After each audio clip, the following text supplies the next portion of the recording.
Assalamualaikum warahmatullahi wabarakatuh. Salam sejahtera bagi kita semua. Perkenalkan, nama saya Adelmir Aulia dengan NIM 1323101004 dari Program Studi Pendidikan Guru Sekolah Dasar Universitas Pelita Bangsa kelas M231B Angkatan 2023. Pada kesempatan kali ini saya akan memaparkan hasil observasi mengenai komunikasi pendidikan di sekolah dasar yang telah saya lakukan sebagai bagian dari tugas ujian akhir semester pada mata kuliah komunikasi pendidikan.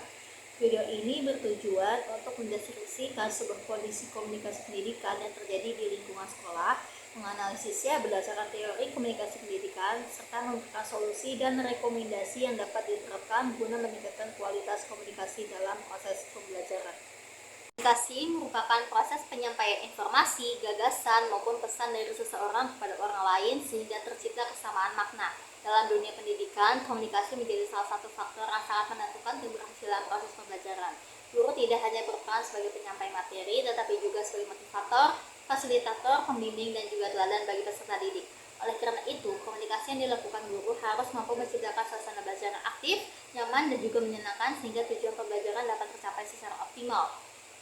Komunikasi pendidikan tidak hanya berlangsung antara guru dengan siswa, tetapi juga melibatkan hubungan komunikasi antara siswa dan guru, guru dengan orang tua, guru dengan sesama guru, serta kepala sekolah dengan guru.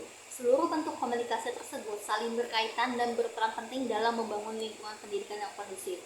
Berdasarkan hal tersebut, saya melakukan observasi di salah satu sekolah dasar dengan menggunakan lembar observasi komunikasi pendidikan yang berisikan dengan berbagai indikator komunikasi yang diamati secara langsung selama proses pembelajaran berlangsung. Di sini, berdasarkan hasil observasi yang telah dilakukan, secara umum, komunikasi pendidikan sekolah sudah berjalan dengan baik. Hal ini terlihat dari interaksi positif yang terjadi antara seluruh warga sekolah. Pada aspek komunikasi guru dengan siswa, guru mampu menjelaskan materi pembelajaran secara runtut, sistematis, dan mudah dipahami oleh peserta didik. Guru menggunakan bahasa yang sederhana sesuai dengan tingkat perkembangan siswa sehingga informasi yang disampaikan di sini dapat diterima dengan baik. Selain itu, guru juga memberikan contoh konkret yang berkaitan dengan kehidupan sehari-hari sehingga siswa lebih mudah memahami materi yang sedang dipelajari. Guru juga terlihat mampu menggunakan intonasi suara yang jelas, memberikan motivasi belajar kepada siswa, serta memberikan penguatan positif berupa pujian maupun apresiasi terhadap jawaban siswa. Penguatan tersebut mampu meningkatkan rasa percaya diri peserta didik selama mengikuti pembelajaran berlangsung. Meskipun demikian, berdasarkan hasil observasi, masih terdapat satu aspek yang dapat ditingkatkan, yaitu penggunaan media pembelajaran yang lebih bervariasi dan interaktif. Penggunaan media yang lebih menarik dan diharapkan dapat meningkatkan sebuah perhatian dan partisipasi aktif siswa selama proses pembelajaran berlangsung. Selanjutnya, pada aspek komunikasi siswa dan guru, sebagian besar siswa menunjukkan sikap yang baik selama pembelajaran. Siswa mampu memperhatikan belasan guru, menjawab pertanyaan yang diberikan, mengikuti instruksi pembelajaran dengan baik, serta menggunakan bahasa yang sopan ketika berkomunikasi dengan guru. Namun demikian, masih terdapat beberapa siswa yang terlihat masih belum percaya diri untuk mengajukan sebuah pertanyaan maupun mengumpulkan pendapat di depan kelasnya. Hal ini menunjukkan bahwasannya kalau komunikasi dua arah di sini masih perlu ditingkatkan agar seluruh siswa memiliki kesempatan yang sama untuk berpartisipasi aktif. Pada aspek komunikasi guru dengan orang tua, hasil observasi menunjukkan bahwasannya komunikasi berlangsung dengan sangat baik. Guru secara rutin menyampaikan perkembangan belajar siswa, memberikan informasi mengenai kegiatan sekolah, memanfaatkan media komunikasi seperti grup WhatsApp maupun buku penghubung, serta memberikan solusi terhadap berbagai permasalahan yang dihadapi peserta didiknya. Guru juga selalu menjaga etika komunikasi sehingga hubungan antara sekolah dengan orang tua tetap harmonis. Kemudian pada aspek komunikasi antar guru, terlihat adanya hubungan kerjasama yang sangat baik.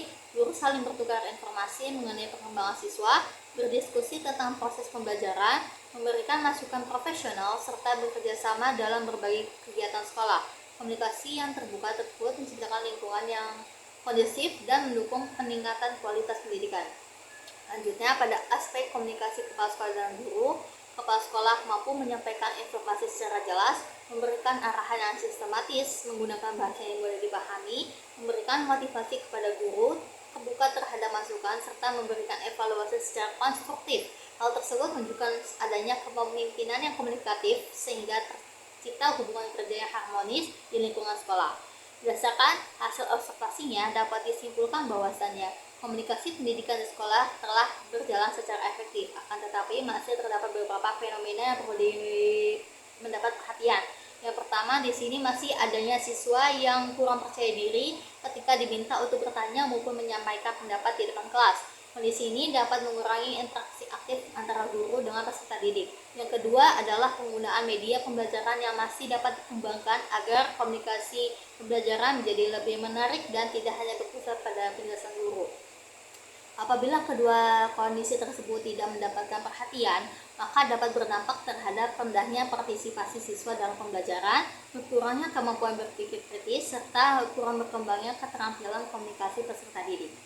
Hasil observasi tersebut dapat dianalisis menggunakan teori komunikasi pendidikan.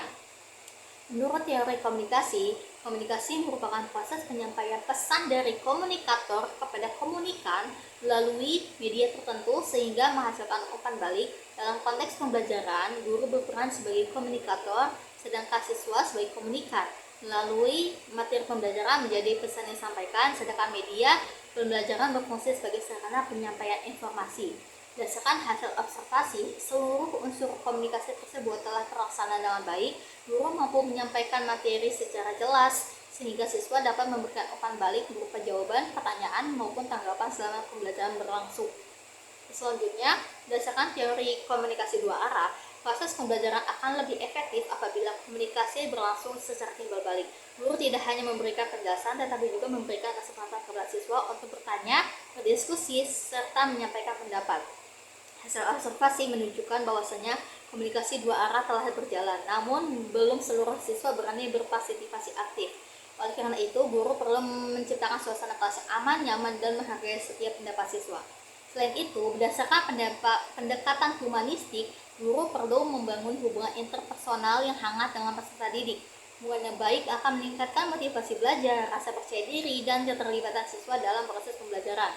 Hasil observasi menunjukkan bahwa guru telah menerapkan pendekatan tersebut melalui pemberian motivasi, penghargaan, dan komunikasi yang santun kepada siswa.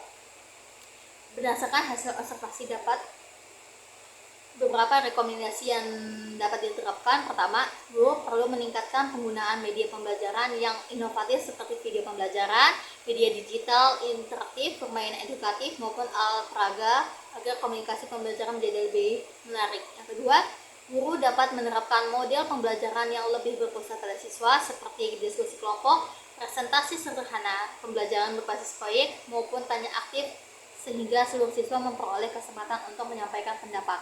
Yang ketiga, guru perlu memberikan penguatan positif kepada siswa yang masih kurang percaya diri agar mereka termotivasi untuk aktif komunikasi selama proses pembelajaran. Yang keempat, komunikasi antar sekolah dengan orang tua perlu harus diperhatikan kondisi rutin, sampai informasi berkembangan belajar siswa serta pemanfaatan teknologi komunikasi secara efektif. Yang kelima, kepala sekolah hendaknya terus mendukung peningkatan komunikasi guru melalui pelatihan, supervisi akademik, workshop maupun kegiatan pengembangan profesional sehingga kualitas pembelajaran semakin meningkat. Berdasarkan hasil observasi yang telah dilakukan, dapat disimpulkan bahwasanya komunikasi pendidikan di sekolah dasar telah berjalan dengan baik. Hal ini terlihat dari komunikasi yang efektif antara guru dengan siswa, siswa dengan guru, guru dengan orang tua, guru dengan sesama guru, serta kepala sekolah dengan guru.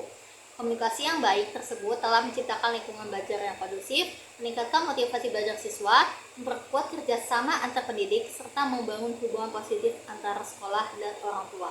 Meskipun demikian, masih terdapat beberapa aspek yang perlu ditingkatkan, khususnya dalam meningkatkan keberanian siswa untuk berpartisipasi aktif dan penggunaan media pembelajaran yang lebih inovatif agar komunikasi di sini pembelajaran menjadi semakin efektif.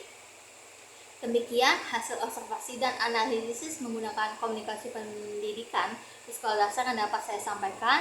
Semoga hasil observasi ini dapat menjadi bahan refleksi sekaligus masukan bagi seluruh pihak dalam meningkatkan kualitas komunikasi di lingkungan pendidikan. Karena pada hakikatnya komunikasi yang efektif di sini bukan hanya menyampaikan sebuah informasi, tetapi juga membangun hubungan, menumbuhkan motivasi, serta menciptakan pembelajaran yang bermakna bagi setiap peserta didiknya. Akhir kata, saya mengucapkan terima kasih atas perhatian Bapak dan Ibu, dosen, serta seluruh pihak yang telah memberikan kesempatan kepada saya untuk melaksanakan observasi ini. Wassalamualaikum warahmatullahi wabarakatuh.